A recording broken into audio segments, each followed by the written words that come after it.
High বন্ধুরা, তোমরা সবাই কেমন আছো? আশা করি খুব ভালো আছো।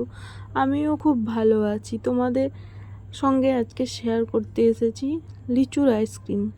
যা গরম পড়েছে, এই গরমে একটু আইসক্রিম হলে খুবই ভালো হয়। তাই ভাবলাম একটু আজকে তোমাদের সঙ্গে শেয়ার করি লিচুর আইসক্রিম।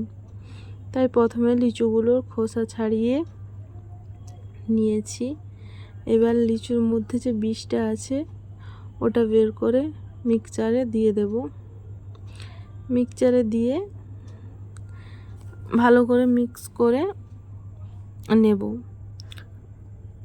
এই গরমে যে গরম পড়েছে, তোমরা চাইলে এই লিচুর আইসক্রিমটা বাড়িতে বানাতে পারো।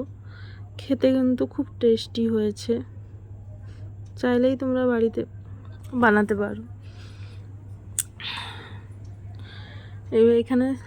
এবারে মিক্সিতে এটা দিয়ে দেব। এর সঙ্গে আমি অ্যাড করেছি হাজমোলা, লিচু আর হাজমোলা, চিনি দিয়েছি। দেখো, হাজমোলাটাও একসঙ্গে দিয়ে দিলাম, দিয়ে মিক্সচারে মিক্স করে নিয়েছি। দেখতেই পাচ্ছ তোমরা, এখানে মিক্সড হয়ে গেছে। এবারে এটা ছেঁকে নেব ভালো করে।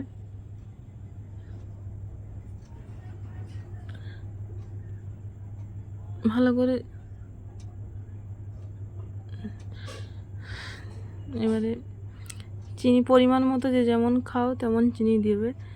বেশি হয়নি, আমার আইসক্রিম 3টে না 4টে হয়েছে। দেখো, তোমরা দেখতে পাচ্ছ, খেতে কিন্তু খুব টেস্টি।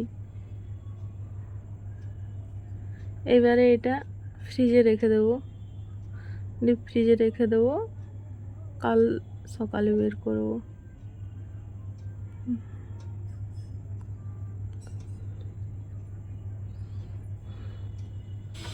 আমি দেখো সকালে বের করছি। আরও 3টে ছিল, আরও দেওয়া হয়ে গেছে, 2টো আছে। বের করছি ফ্রিজ থেকে, ভালোভাবেই বসে গেছে। এবারে আমার সোনাকে দেবো। টেস্টি সোনা, সোনা খাচ্ছে। সোনা খুব টেস্টি। ও হাত দেখাচ্ছে, দেখো। সোনা হ্যাঁ, টেস্টি। খুব টেস্টি বলে। ও সকাল থেকে কি বায়না করছে, আইসক্রিম খাবো আইসক্রিম খাবো। তোমরাও চাইলে বাড়িতে বানাতে পারো।